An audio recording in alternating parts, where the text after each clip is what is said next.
vamos lá. Vamos ver o que vocês têm de pergunta hoje para mim aí. Não pode alcançar aqui. Ai,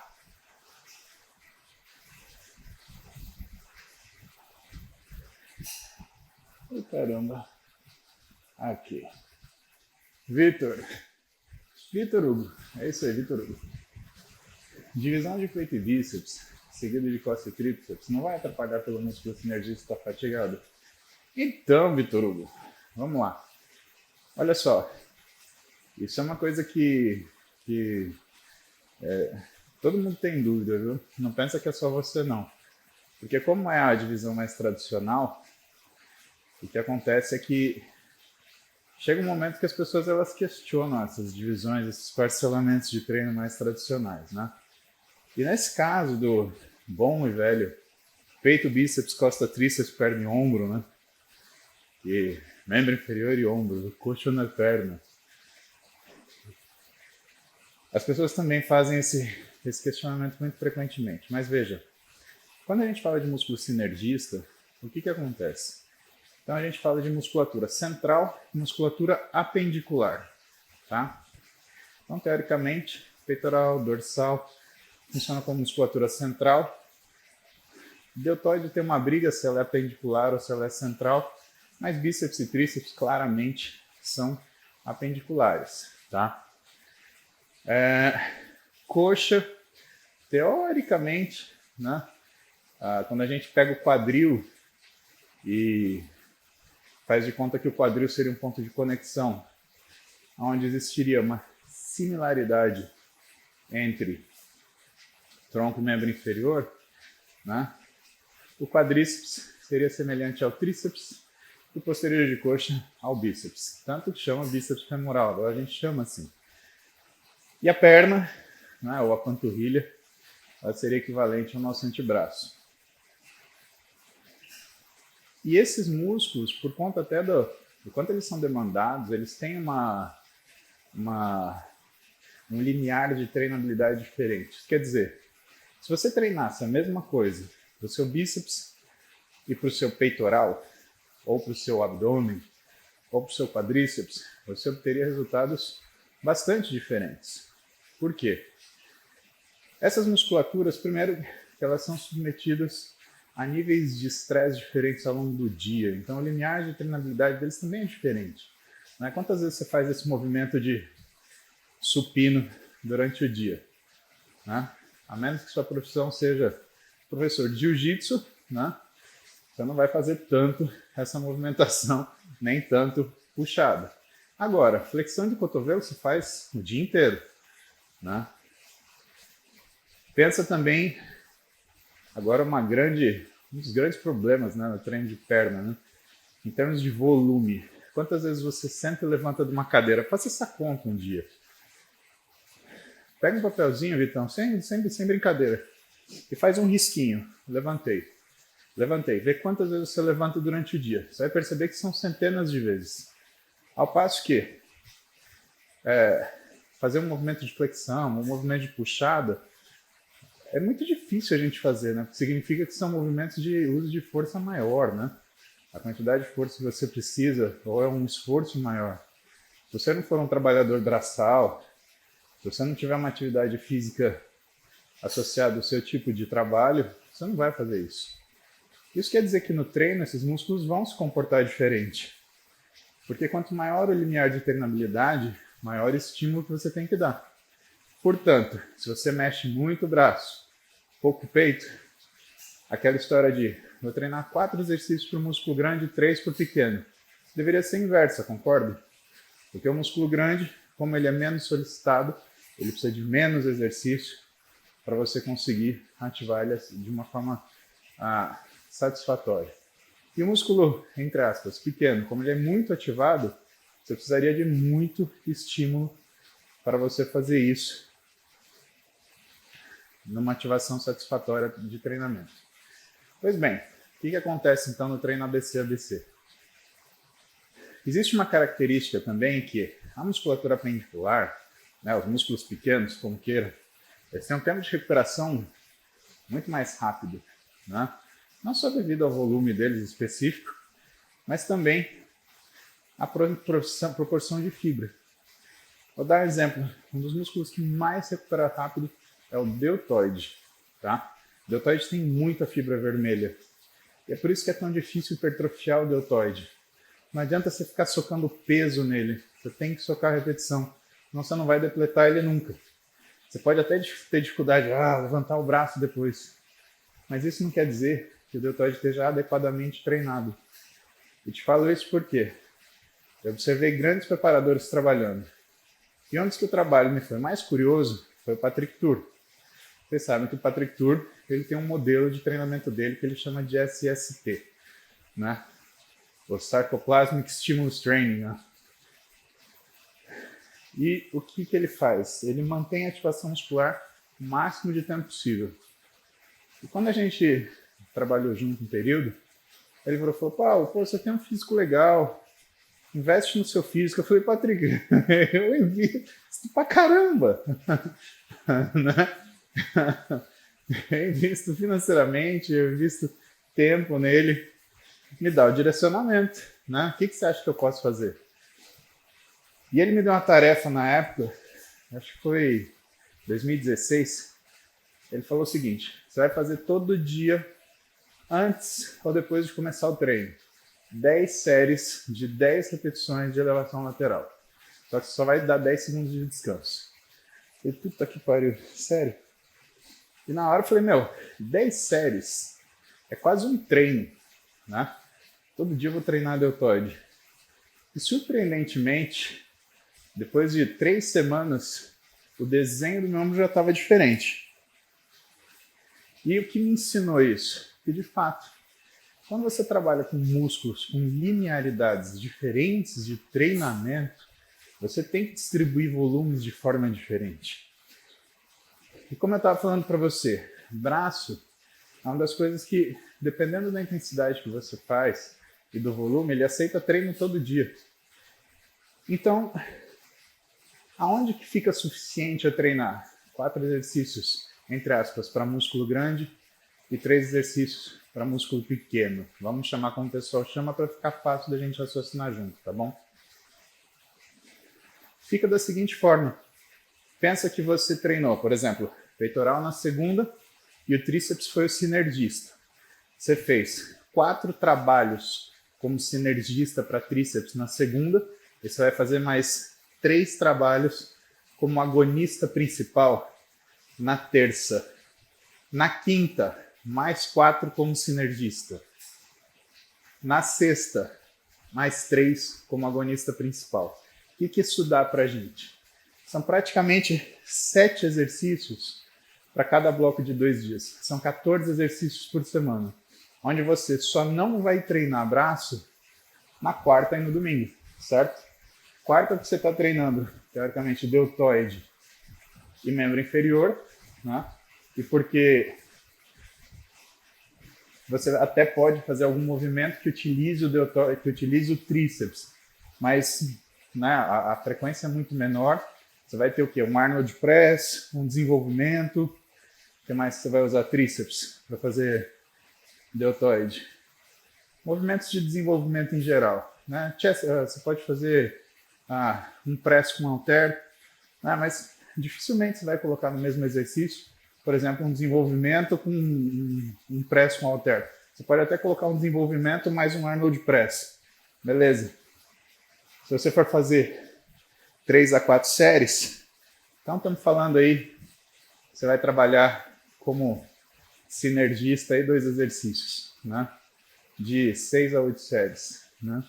Então, é um volume que ele fica escondido ali no meio da coisa. Mas você entendeu que quando você faz o ABC, é como se você treinasse o braço todos os dias.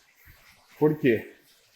Porque você está repetindo estímulo e você acaba ficando com um dia onde você treina ele de uma forma mais suave, porque ele é um sinergista, e você fica com um dia onde você vai treinar ele de uma forma mais intensa, onde ele vai ser o agonista. Mas existem diversas formas de parcelamento. Uma das coisas que eu, Heraldo e o Bernardo, né? O Heraldo e o Bernardo, eles são meus assistentes no consultório. O Heraldo ele é treinador e profissional e nutricionista. O Bernardo é treinador e médico. O Bernardo fez educação física antes de fazer medicina. E o Heraldo fez educação física antes de fazer nutrição. Que é uma tendência, eu vejo muita gente fazendo isso, né? Acho bom. Para trabalhar com esporte, eu acho necessário até. Quer dizer, não é necessário, mas é legal, porque assim, como nutricionista, ele consegue entender melhor o que se passa no treinamento. Isso é importante pra caramba para você regular caloria. Por quê? Muitas vezes o pessoal superestima gasto calórico. Quando o cara tem a experiência do treinamento, ele percebe que não é uma coisa tão grande assim. Então, o mistério do seu ABC, o que você tem que entender? Primeiro, musculatura pendicular é uma musculatura que aceita mais volume de treino porque a velocidade de recuperação dela é mais rápida. Segundo, por conta disso, existe uma tendência da musculatura apendicular ter mais fibras vermelhas do que brancas. O que quer dizer que elas sempre vão fazer com facilidade volume, com dificuldade força. Então você tem que colocar força frequentemente nos seus treinos de musculatura apendicular. Terceiro, o jeito que você instintivamente ou intuitivamente acaba treinando todo dia é fazendo essa quebra entre um dia como sinergista e um dia como agonista principal. O que teoricamente dá um efeito bom e assim. A gente tem que lembrar que esse é um treino que é da década de 50, 60. E é uma época que o fisiculturismo ele era muito artesanal. Você não tinha ciência nenhuma, de verdade. Não tinha ciência do esporte que suportasse ganho de massa muscular. Hoje já é difícil. O pessoal confunde ganho de massa muscular com treino de força. Tá? Imagina década de 60, né? Você praticamente não tinha publicação sobre isso. Aliás, o fisiculturismo era uma coisa, ainda é, né? É uma coisa legada a uma segunda importância, uma importância menor. Né? O ganho de massa muscular de uma forma genérica. Então, sendo essa coisa mais, né, a palavra que eu usei, não é artística, sendo essa coisa mais completamente empírica, né? Foi o treino que os caras selecionavam. Lembra que nessa época, os caras chegavam a ficar 5 horas na academia. Né? Então, o treino de peito era um treino de peito mesmo. O treino de bíceps era um treino de bíceps. Não era 4 séries para um, 3 séries para outro, não. Eu lembro que o Schwarzenegger ele chega lá a treinar 50 séries para braço. Tá? 50 séries para braço, para bíceps. Se você for ver, né? Se você falar que um exercício são 4 séries, são 12 exercícios. Né? 50 séries é uma paulada. Caramba. Ou seria que você fazer, o equivalente a você fazer 5 exercícios, 10 séries cada um. Já parou para pensar? Vou começar aqui. Quantos faltam para você? Falta 9. Oi? O pessoal já assustava quando era FST7, que o sujeito fazia 7 séries. Imagina o GVT. 5 GVT. 5 exercícios, 10 séries. Paulada, né? Paulada. Vou fazer deltoide hoje. Vou aproveitar que estou com meus dumbbells aqui. Vou fazer um deltoide hoje. E aí...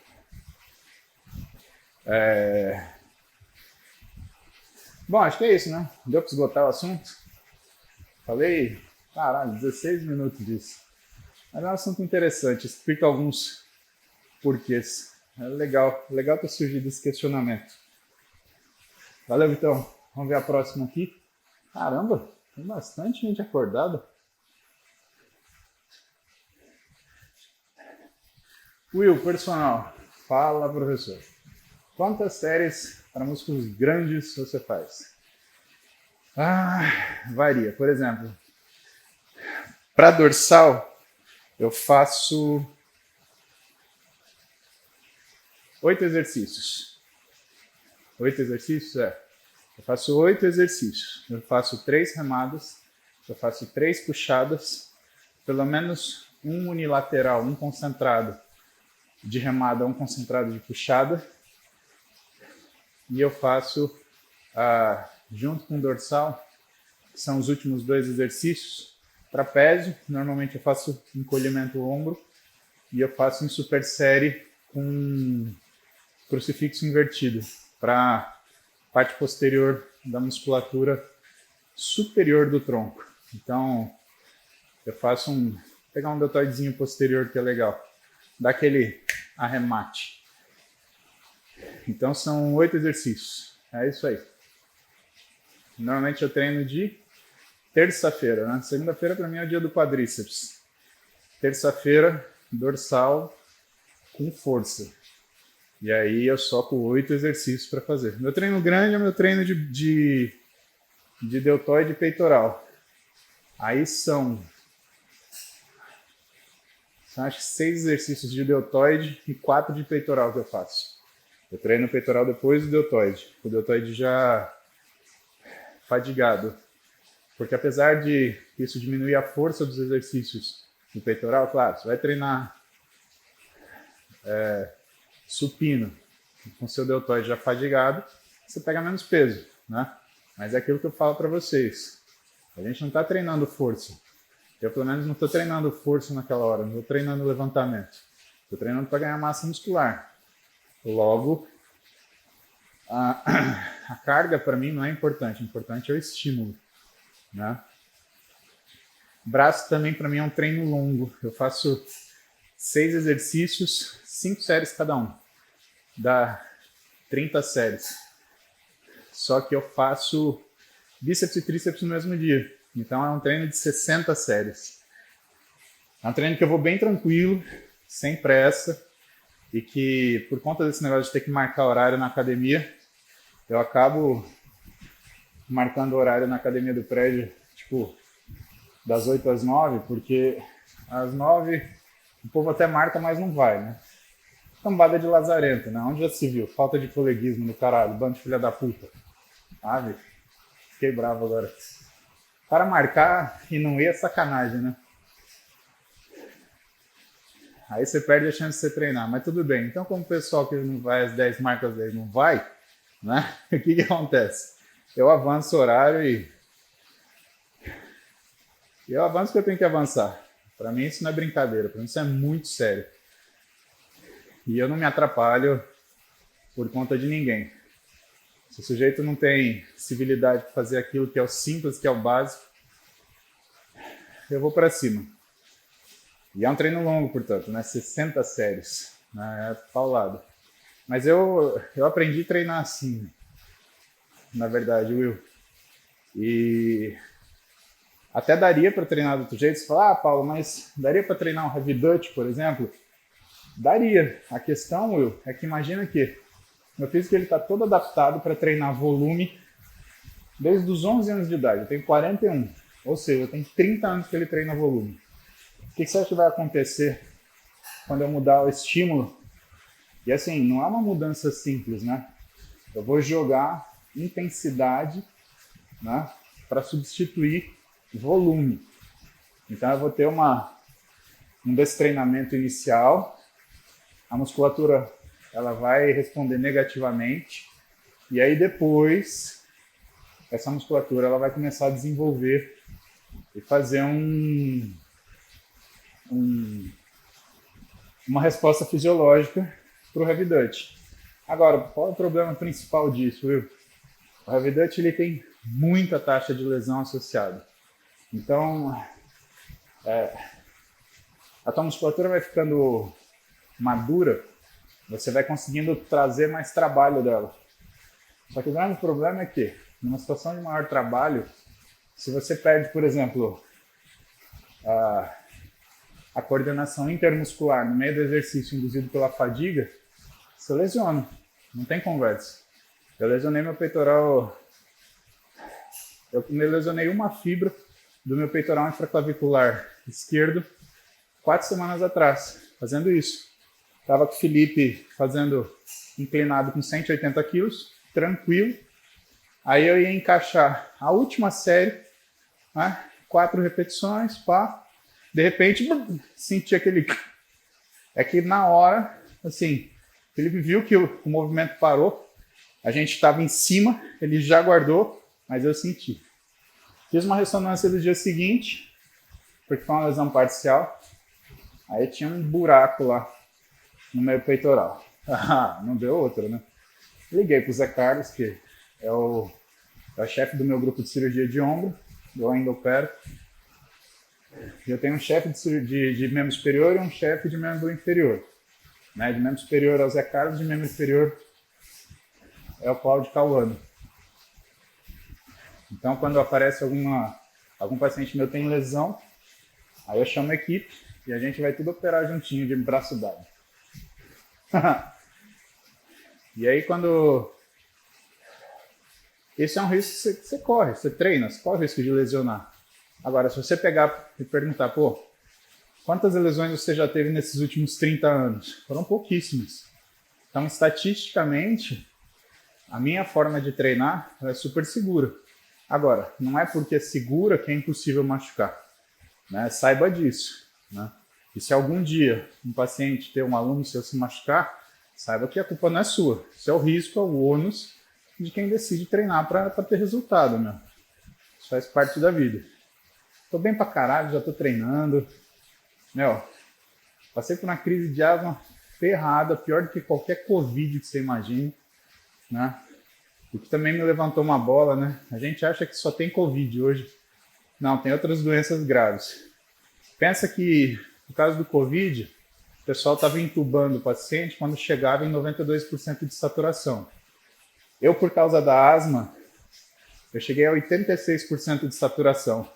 A Roberta olhava para mim, me via branco e roxo, com a boca roxa. Tá tudo bem, eu quero ver sua saturação. Eu falava, não, tô quietinho, me deixa quietinho aqui. E eu ficava lá sentadinho, mas aguentando firme, porque com uma saturando 86%, eu não vou pro hospital nenhum, né, velho? Aí se eu pego um Covid, aí eu rodo. Aí vai ter um caixão pesado para carregar. Vai ter que chamar o Balestrin, o Cariani, o Bruno Moraes, o Ziad, só nego fraquinho para me empurrar para dentro do buraco. Aí não dá certo. E nessa época do Covid a gente descuidou das outras doenças, né? O meu não foi uma crise desencadeada por uma resposta brônquica, né? Por causa da minha bronquite e da minha asma. Agora, quanta gente que tem problema cardíaco, por exemplo, e que parou de se cuidar, e a pessoa parou, viu, meu? Né? Quanta gente parou de fazer fisioterapia, gente que fez transplante, parou de fazer reabilitação cardíaca. E, pessoal, transplante de coração, 50% é a reabilitação cardíaca que você faz depois. Não é só cirurgia, não.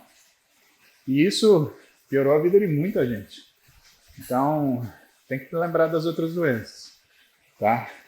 Até porque, quando você fala, o exercício é supérfluo, você prefere morrer. Primeiro que eu já acho que quem fala isso é imbecil, né?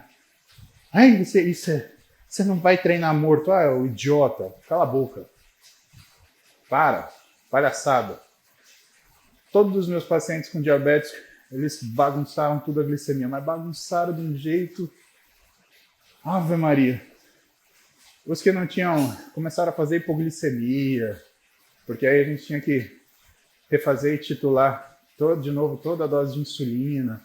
A dieta ficou mais rígida. Não sabe, meu? Ruim. Né? Para os meus pacientes diabéticos foram uma tragédia.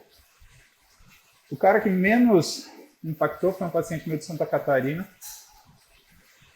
que ele é muito, ele chega a ser quase um robô nisso, assim, de tão certo, tão sério que é o negócio do controle glicêmico dele, né? Mas mesmo assim, ele foi de uma hemoglobina glicada de 5, que é sensacional para qualquer um, até para quem não tem diabetes, para 5,7, que já é uma glicemia que já é uma glicada de alto risco. Para o cara que não tem diabetes, para o cara que tem diabetes, você vai falar que ele está com 5,7 de glicada, o pessoal, tá ótimo. Mas é um cara que tinha ao redor de 5, né? Então ele piorou muito. E outra coisa que começou a acontecer, ele começou a fazer hipoglicemia. O diabético, pessoal, a hipoglicemia é pior do que a hiperglicemia, tá? Até porque a hipoglicemia, em algumas situações, ela começa a mostrar uma desautonomia numa manutenção glicêmica. E o diabético tem uma coisa que é um tipo de morte súbita por causa de hipoglicemia severa durante o sono. Então os caras vão lá, 50, 40 de glicemia, pumba, zero e acabou. Então diabetes parece que é fácil, não é fácil não. Vou dar uma aula de diabetes para a turma de pós-graduação do INADES. Se prepara que eu vou ferrar com vocês. Eu vou dar tanta coisa para vocês estudarem que vocês vão ficar com o rabo ardido de ficar sentado. Mas são coisas que vocês têm que saber, tá? Porque diabetes não é simples. Bom, falamos bastante de músculo. Vamos para a próxima pergunta aqui. Vamos ver o que a gente tem.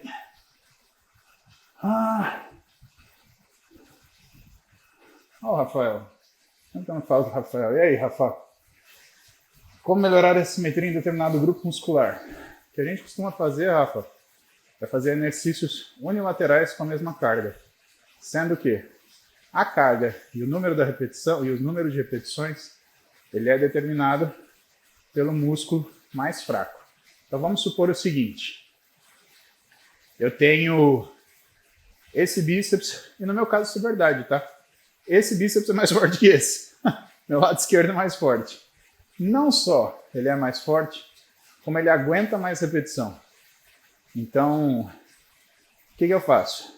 Os exercícios preferenciais de bíceps, né, quem comanda é o braço mais fraco. Então, se eu fiz, por exemplo, uma rosca máquina com X quilos, 8 repetições, aqui eu vou fazer a mesma coisa, por mais que eu aguente mais. Eu tenho uma diferença de peitoral. Então, sai do supino reto, vai para o supino chest press com halter.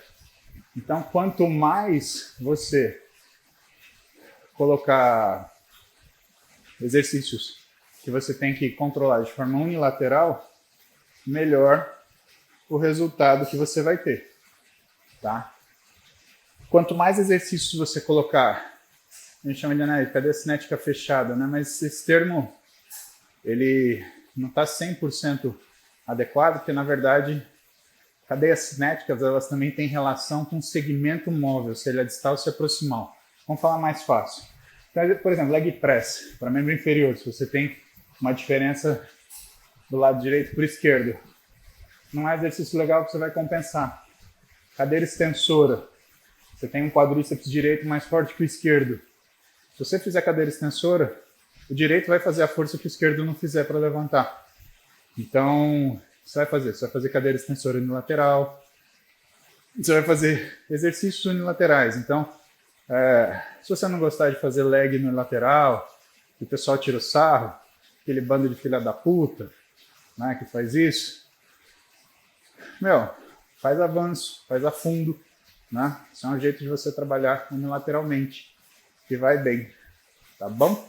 Então, isso daí isso você dá conta.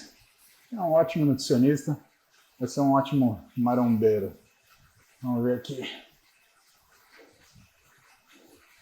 Nossa senhora! Quanta pergunta de treino hoje? Tá bom, vamos ficar no treino. Vocês querem falar de treino? Hoje a gente fala de treino. Todo mundo animado de treino no domingo, né? Roy, aí tá. Fazer um exercício todos os dias para musculatura com prioridade é interessante? Então, Roy, principalmente se você estiver falando de musculatura apendicular, tá? Então, deltoide, bíceps, tríceps, panturrilha, né? Exceção de uma musculatura central. Qual que você acha que é? Exatamente, abdômen. Né? Abdômen é uma musculatura muito resistente. Então, recomendo que você treine todo dia, tá? Por quê? O abdômen, a musculatura abdominal, ela é acessória para a respiração. Isso quer dizer que você sempre vai utilizar essa musculatura ainda com folga quando você treinar.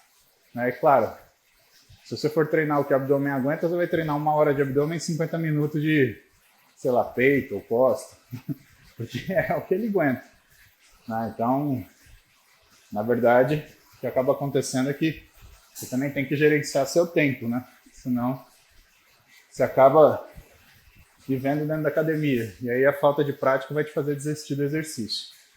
Isso é uma coisa importante. Vamos ver se tem uma coisa de nutrição, de metabolismo aqui.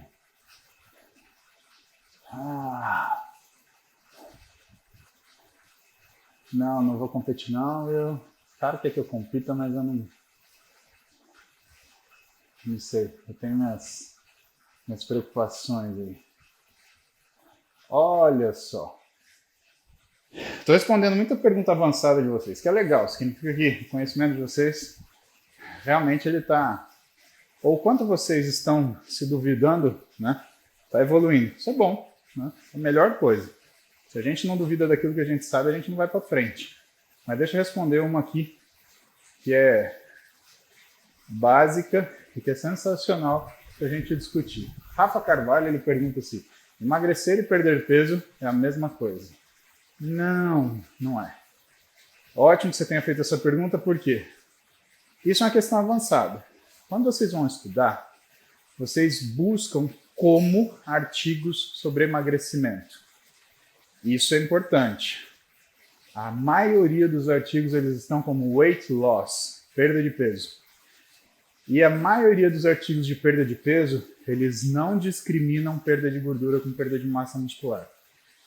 Então vocês têm que tomar muito cuidado quando vocês forem estudar esse assunto em razão do tipo de resposta que vocês podem ter. Por quê? Se você pegar um artigo de perda de peso que ele não discrimina músculo de gordura e ele te dá uma orientação que a priori você fala, acho que eu vou seguir isso aqui, você tem que pensar que quanto maior a perda de peso num paper desse, normalmente maior é o envolvimento negativo da massa muscular dele. Notem que os artigos que vão falar de perda de gordura, eles vão falar de fat loss, tá? E entendam, os números de fat loss são muito menos impressionantes que os números de weight loss, tá? Por quê? Porque quando você tem perda de peso de uma forma indiscriminada, algumas técnicas que as pessoas usam, algumas formas e alguns caminhos, elas fazem com que você perca massa muscular de forma até proposital, pessoal, para justamente cair o peso mesmo. E o músculo é muito mais fácil de você perder em relação a peso do que, por exemplo, a gordura. Né? Primeiro porque o músculo é mais denso. Segundo porque 75% do músculo é água. Então você está desidratando o sarcoplasma.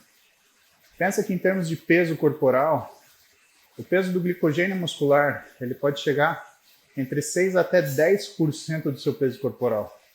Então eu, que tenho uns 115 quilos, estou com 115, 116 hoje.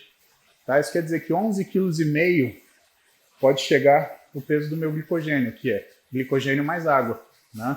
Por quê? Porque para cada grama de glicogênio você precisa entre 2 e 3 gramas de água para ele ficar no músculo. Né?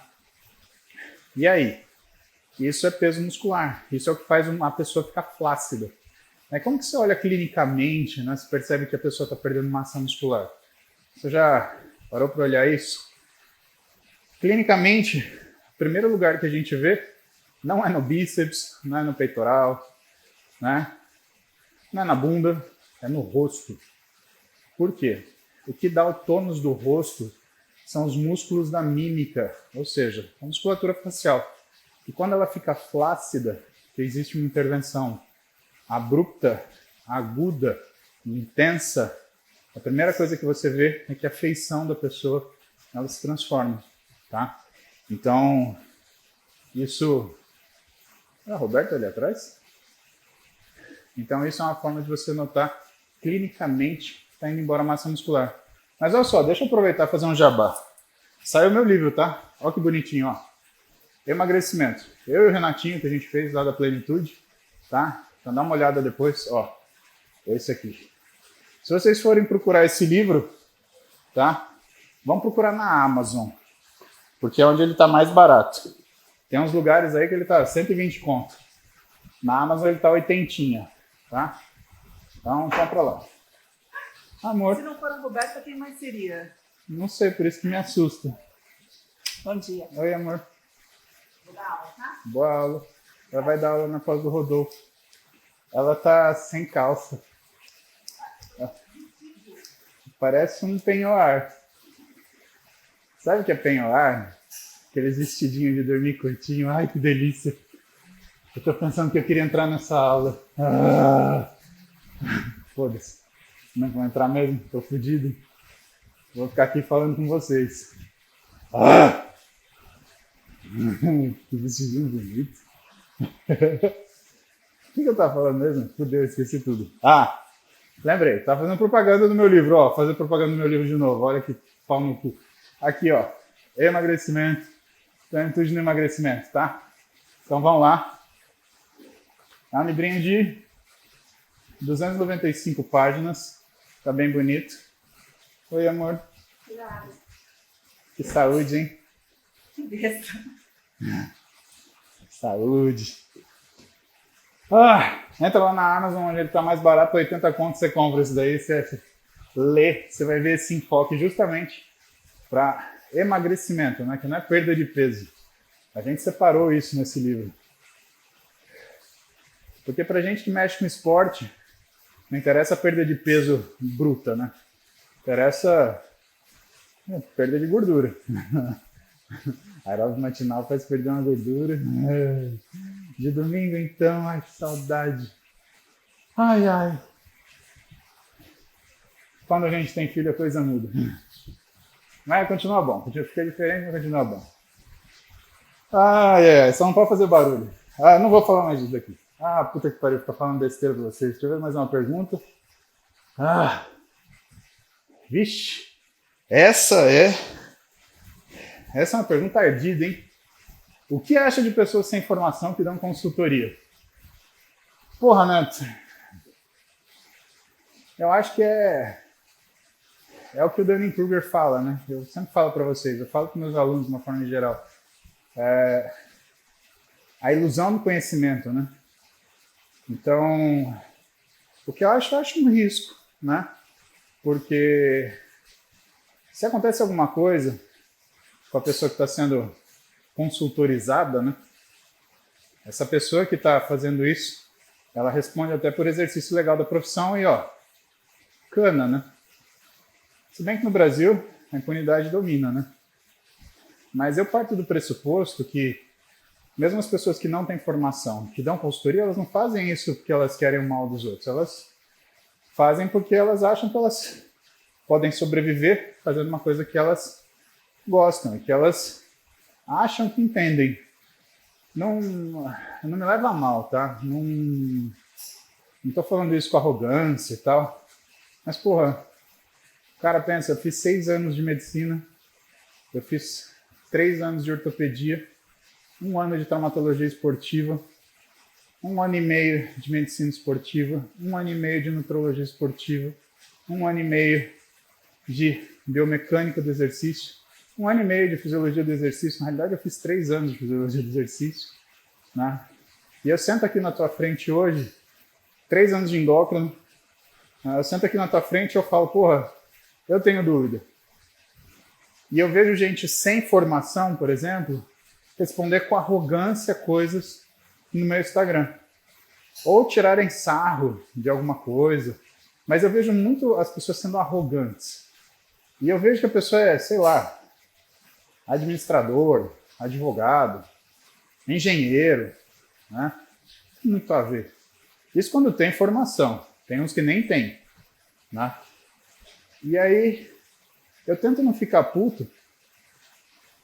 E ficar puto não é o que a pessoa me falou, é que ela faz isso na distância, né? Faz isso perto. Vai lá, me testa, né? Então, a pessoa fazer isso na distância é fácil, né? Agora, o que ela fala para mim dá dó, porque na hora eu vejo o quanto falta conhecimento, né? O quanto não tem estudo e o quanto a pessoa ela se engana achando que está estudando. Ela acha que ela está entrando no Google e está estudando. Não está. E o processo de estudo, é interessante responder a sua pergunta principalmente por causa disso. É não estudar o que a gente acha, o que a gente concorda ou o que a gente gosta. Quando eu vou estudar, quando eu vou escrever o capítulo de um livro, por exemplo, ou quando eu vou escrever esse livro, né, eu não estudo só o que eu acho. Eu estudo o que tem contrário com a minha opinião. Porque, e se eu estiver errado? Eu tenho que ter alguém que fala contra o que eu penso. Eu tenho que ver alguém que fala contra o que eu penso. E, normalmente, essas pessoas, elas lidam com conhecimento como se fosse torcida de futebol. Então, o cara, ele torce para o aeróbio em jejum funcionar, ele torce para o jejum intermitente ser a cura de todos os problemas, ele torce para a dieta cetogênica da massa muscular, né? É uma coisa meio que... é quase uma pregação, né? Ele não tinha que montar um consultório de consultoria, ele tinha que montar uma igreja, juntar os fiéis dele lá, e aí na sexta-feira chamar um lá na frente e falar: "Ô, irmão, conte pra mim a sua graça alcançada". Aí ele vai falar assim: "Irmão, eu cheguei nos 50 de braço, aleluia". Aí todo mundo responde: "Aleluia, irmão". Sabe, é uma coisa assim, não tem nada a ver. Sabe, misturar as coisas. E o que eu tenho preocupação em segundo lugar é quem está fazendo isso. Por quê? Eu atendo muita gente que vem de consultoria, tá? Hoje meu consultório, 80% ele é complicação, tá? É um consultório de complicação. Por quê? Porque minha consulta é cara, eu sou um cara conhecido, o pessoal acha que eu não atendo, né? O pessoal acha que aquilo que eu faço é igual que todo mundo faz. Então, o que acontece? O sujeito vai em 4, 5 fulano antes de ir comigo. Às vezes ele dá sorte, às vezes ele não dá. E quando ele não dá sorte, eu já escutei muito desse pessoal que vem de consultoria, que o consultor vira para ele e fala assim: "Eu não te obriguei a fazer, procura um médico". "Não, mas você que me mandou", "Mas eu enfiei na tua boca". Então, sabe, esse tipo de resposta, e gente conhecida de vocês faz isso, tá? Gente bem conhecida, que dá curso, que fala com o peito estufado aí no Instagram, né? Então, eu não vou fazer como eles, né? Não vou fazer videozinho para eles, né? Porque alguns já fizeram videozinho para mim. Deu meu alarme aqui. Esse amor recolhido que eles têm por mim, que alguns desses caras têm por mim, né? E não é só gente sem formação, Nathan, é gente com formação incompleta, né? Então, médico, né? Que não tem residência. E assim, formação é uma coisa que nunca é demais, tá? Você não fica pior tendo mais formação, você fica melhor. E é engraçado que no Brasil a gente tem essa característica, né, de ter raiva do cara que tem muita qualificação, né? E, gente, não pode. Esse cara vocês têm que valorizar. Não estou falando por mim. Eu estou falando por pacientes que eu atendo de colegas e de nutricionistas, né?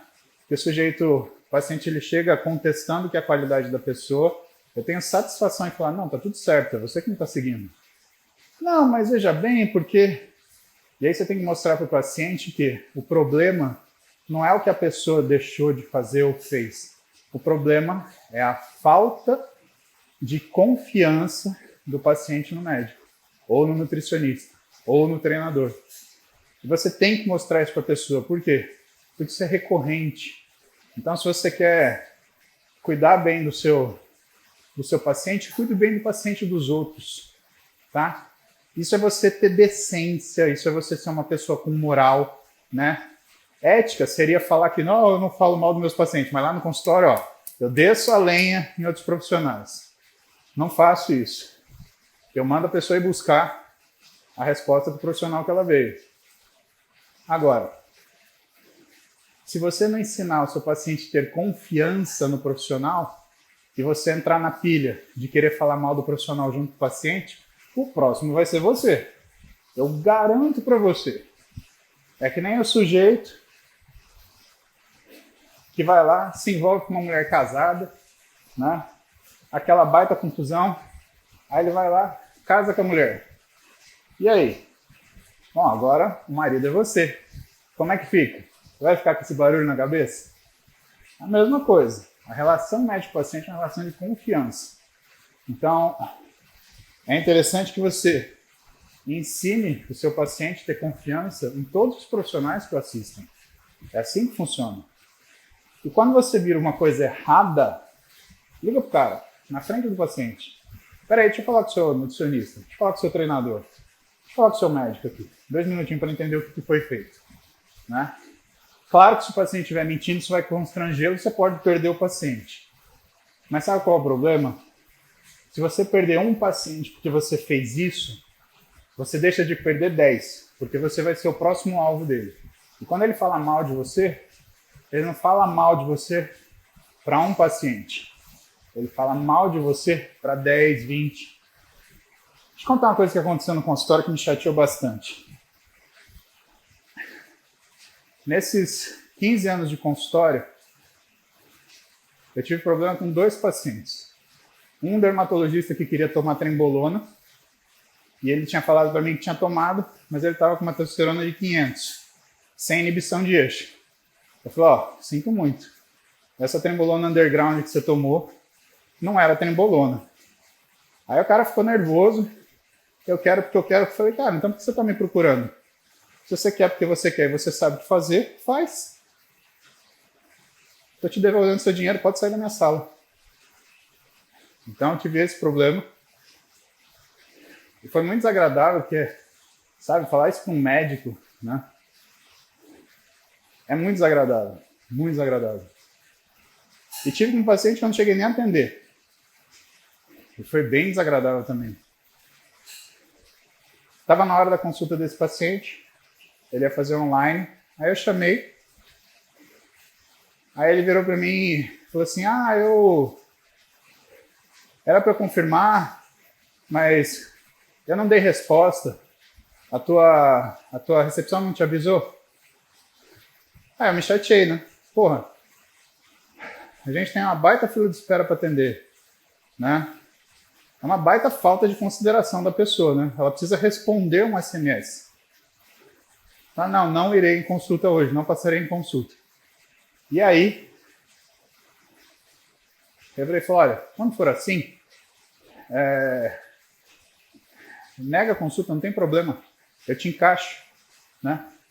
Mas quando você faz isso, eu perco a oportunidade de atender uma pessoa que está esperando por encaixe. O cara foi tão mal educado. Claro que eu chamei a atenção, né? Minha consulta não é barata, meu horário não é de graça. Eu falei, pô, que brincadeira é essa? E aí o cara foi tão estúpido. Ele falou assim, valeu, pode atender o próximo então. Aí ele ligou, reclamou na recepção, mandou um recado mal educado pra caralho. E aí eu pensei assim, puta, se o cara é esse escroto, ninguém vai conseguir ajudar ele. Né? É o tipo da pessoa que tá fudida porque ela buscou isso. Né? Porque gente escrota se fode, né? E não acha mais. Eu até pensei em responder pro maluco, mas... quer saber?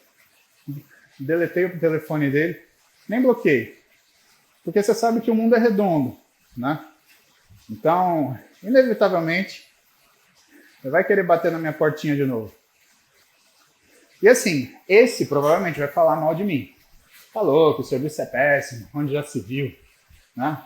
Mas é um idiota, ele caga, né? E põe a culpa no outro. É tipo o cara que tem que fazer dieta, não faz, põe a culpa na mulher. Porque minha mulher que pediu, né? Ou então põe a culpa no filho, porque eu tenho criança em casa. Não, você não faz o que você não quer, né? Assim como, com certeza, ele não está bem porque ele não quer. E aí, chateia, né? Chateia pra caralho. Mas a vida dá volta, que nem eu falo pra vocês. Vamos fazer uma última perguntinha, porque eu tô quase 1 hora nesse aeróbio aqui. E eu tô... só compensando. Vamos lá. Outra coisa que eu adoro responder é sobre protocolo. Então, Olha lá o João. Muse. Tem algum protocolo de consumo de carboidrato em off-season? Jonas, não existe protocolo. Vou repetir. Não existe protocolo. Não existe protocolo. Não existe protocolo. Não existe protocolo, Jonas. Não existe protocolo. Não existe protocolo, caralho. Puta que pariu. Entendeu? Repete comigo assim, mentalmente. Igual mantra. Não existe protocolo. Por que não existe protocolo? Porque não existe uma taxa de absorção sustentada de carboidrato. O que é isso? Quando você aumenta a quantidade de exercício aeróbico típico que acontece quando você está numa fase pré-contest, quando você está querendo que seu corpo afine, você aumenta a sua sensibilidade periférica à insulina e você aumenta a sua captação periférica de glicose. Só que você não aumenta a sua quantidade de consumo energético. Por quê? Você quer perder gordura para você competir, certo? Só que aí chega o off, e isso é uma cagada que mostra o quanto o pessoal do Brasil ainda precisa melhorar na consciência do que é ser um atleta. Que é uma pergunta que eu ainda vou fazer para vocês. Vocês querem treinar ou vocês querem fama? São duas coisas diferentes, tá? Bem diferentes. Então você tem que saber o que você quer. Se você quer ser um campeão ou se você quer ser famoso, né? E aí, o cara esquece que ele, entre aspas, é um atleta. Ele para de fazer o aeróbico, ele para de treinar, ele para de fazer tudo que é o de suporte para ele conseguir manter a qualidade física. Ele faz o quê? Ele se enfia num balde de sorvete por dia, um pacote de bolacha, come tudo as porcarias e fica postando as merda que ele faz na internet para o pessoal olhar e falar, nossa, ele faz isso. Puta burrice, tá? Não faça isso. Se você sai do seu pré-contest, o que você tem que fazer é uma progressão muito delicada, tá? Para você não perder o ponto metabólico que você se encontra. Por quê? Nessa fase de pré-contest até o contest, você está com a maior sensibilidade periférica à insulina, você está com a maior captação periférica de glicose. E o que é o certo fazer? Tá? O certo é você fazer o que você não fez porque você estava em pré-contest. É você aumentar progressivamente a caloria. E por que progressivamente? Porque o teu corpo, ele não funciona com uma chavinha assim, por exemplo, subir a taxa de proteína de 2 para 3 e eu vou aumentar a músculo. Não funciona assim. Ele faz uma progressão. Ele vai aumentando progressivamente essa capacidade dele de processar um nutriente. Então, como que a gente faz clinicamente? Né? Uma semana a gente aumenta a proteína para 2,2, na outra para 2,4, na outra para 2,6, até chegar em 3, para dar tempo do cara conseguir modificar o que é a capacidade dele utilizar um nutriente.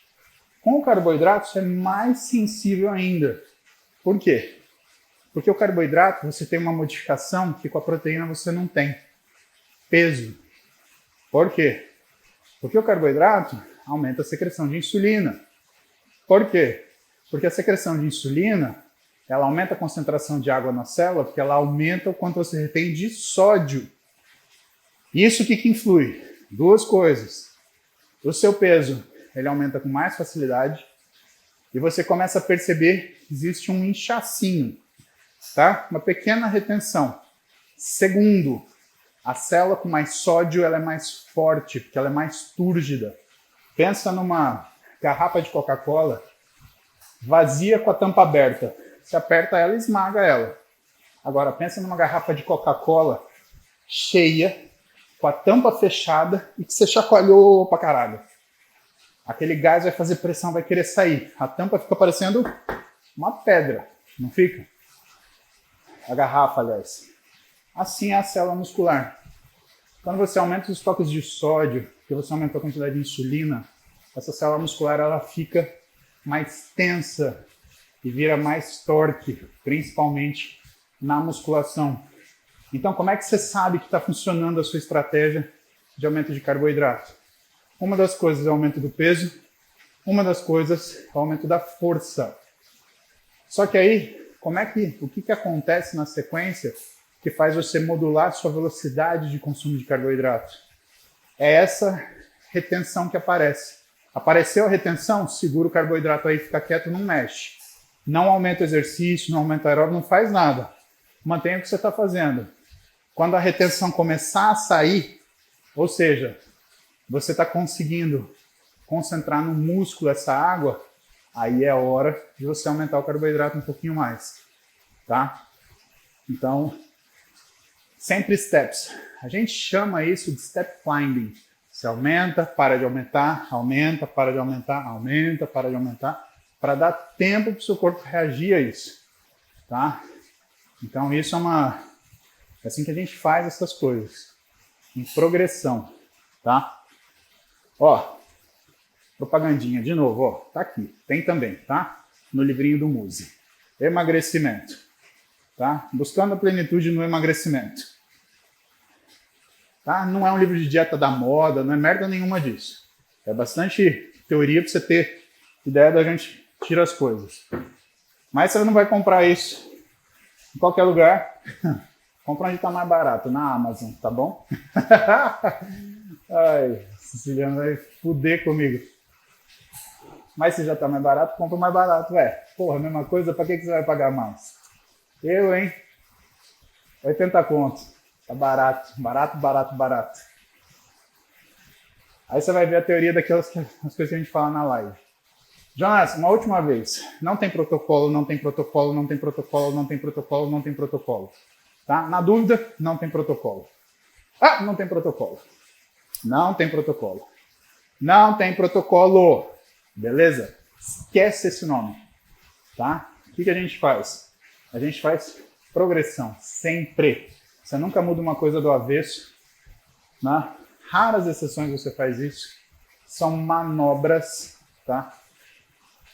Mas são exceções. Vá pela regra, tá? E na regra, não faça modificações bruscas, tá? E nunca confie em protocolos.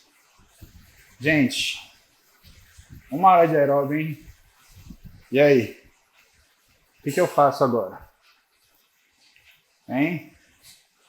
1 hora de aeróbio. Vocês estão comigo aqui?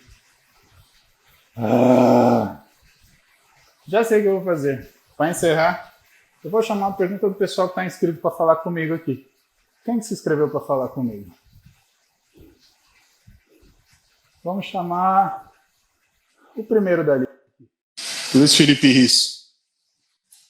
Vamos ver se ele vai me responder.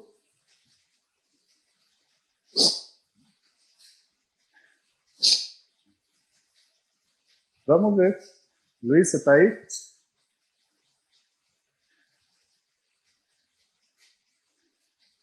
Eu respondo, mas respondo amanhã, beleza? Aí você me manda cedo. Cedinho eu tô lá no aeróbio.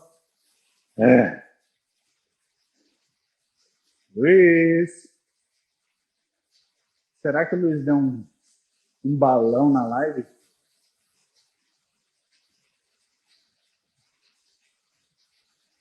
O Luiz pode estar fazendo cocô também, né? Eu faço isso, eu assisto live fazendo cocô. E eu tenho medo que meus amigos me chamem. O Tássio uma vez quase me chamou. Eu falei, não me chama, tô fazendo cocô. Acontece, ué. Lu, você não quer falar comigo, né? Beleza, deixa eu ver. Mais um monte de gente se inscreveu aqui. Eu queria falar com o Luiz, porque o Luiz ele tem umas coisas legais de aparelho pra gente falar. Caramba. Vou pegar o segundo lugar. O segundo lugar está o João Pedro. Vamos ver o que o João Pedro tem que falar. Ó, tá conectando. E aí, João? E aí, Paulo, beleza? Qual que é a boa nesse domingo aí?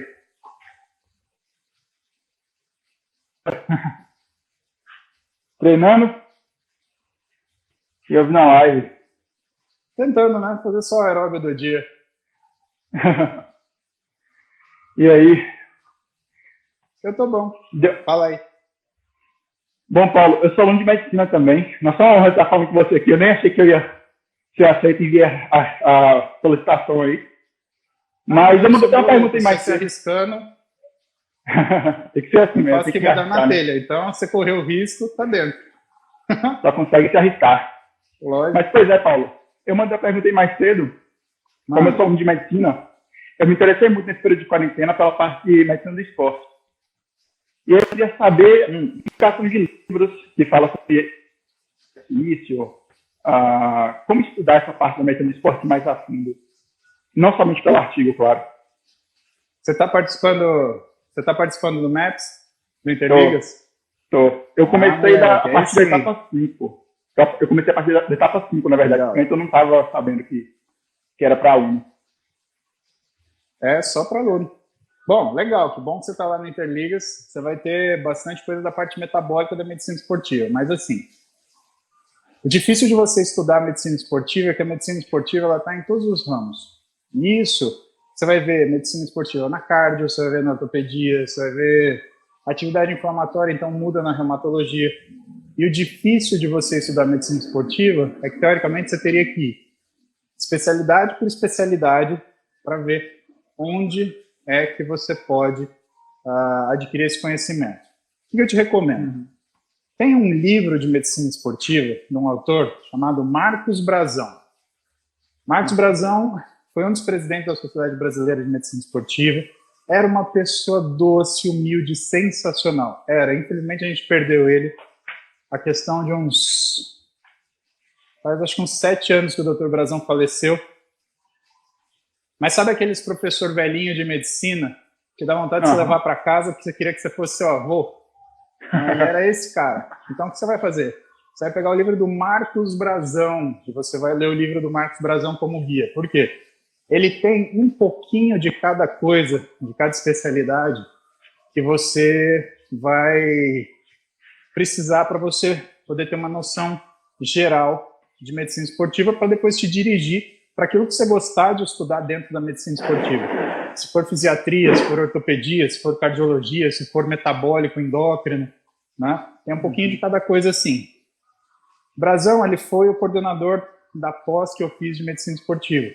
Eu não fiz residência de medicina esportiva, eu fiz residência de ortopedia, depois eu fiz traumatologia esportiva, aí eu fiz, em forma de pós-graduação, a medicina esportiva. Eu também já tinha residência, né? E fazer 2 residências, 3 na realidade, já é muita coisa, né, meu? E aí, é uma das coisas que eu também te indico, né? Que você pode fazer. Se você achar uma área da medicina que você gosta, mas você tem essa paixão, essa satisfação por medicina esportiva, cara, faz a residência nessa área, né?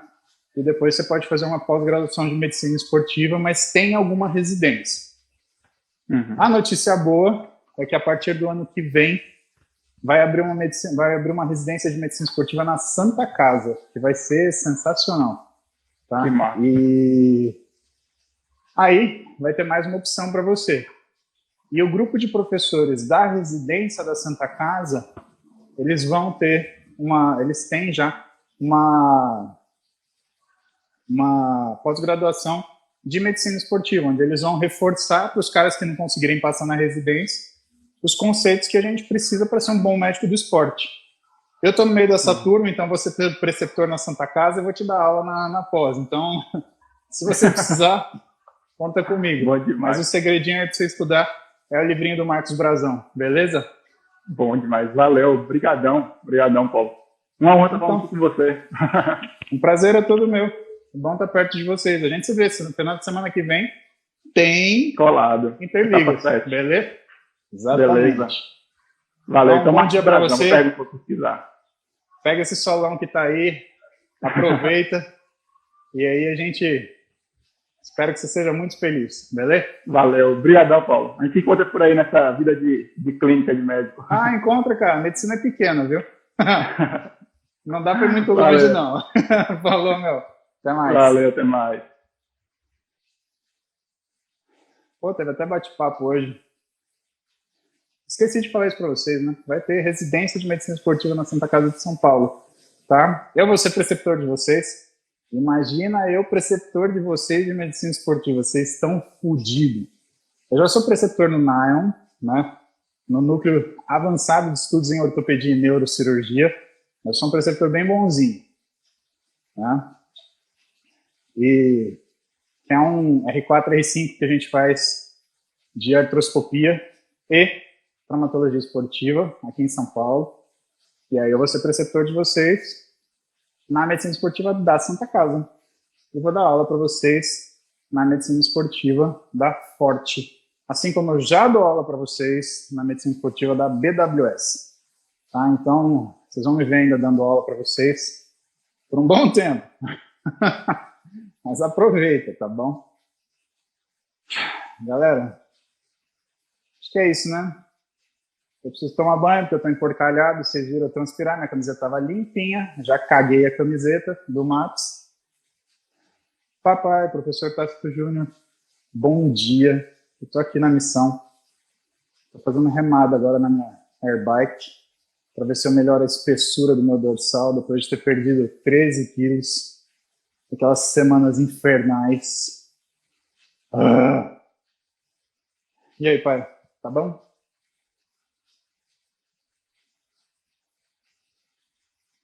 Transforma as lives em podcast. Pode deixar. Quem tá fazendo isso é o João Pinheiro Nutri. Depois essa sou. Também te amo, pai. Saudade de você. Acabar essa loucura aqui. Tá foda, viu, Tasca? Ai, ai. Então, entra lá no perfil do João Pinheiro Nutri e cobra ele para ele transformar tudo isso em podcast, tá? É ele que faz essas coisas. Pessoal, eu vou, tá? Preciso ir. Beijo para vocês, fiquem com Deus, a gente se vê. Tenham um ótimo domingo, aproveitem, descansem, namorem bastante. Se você está acordando agora, aproveita e dá aquela sapecada de manhã mais gostosa. Se você não assistiu isso de manhã, azar o seu, assista a hora que der. Mas domingo é que nem a gente vê naquele perfil do Dark Side Club lá, tá liberado, tá bom? Beijo pra vocês. Ótimo domingo, ótimo final de semana.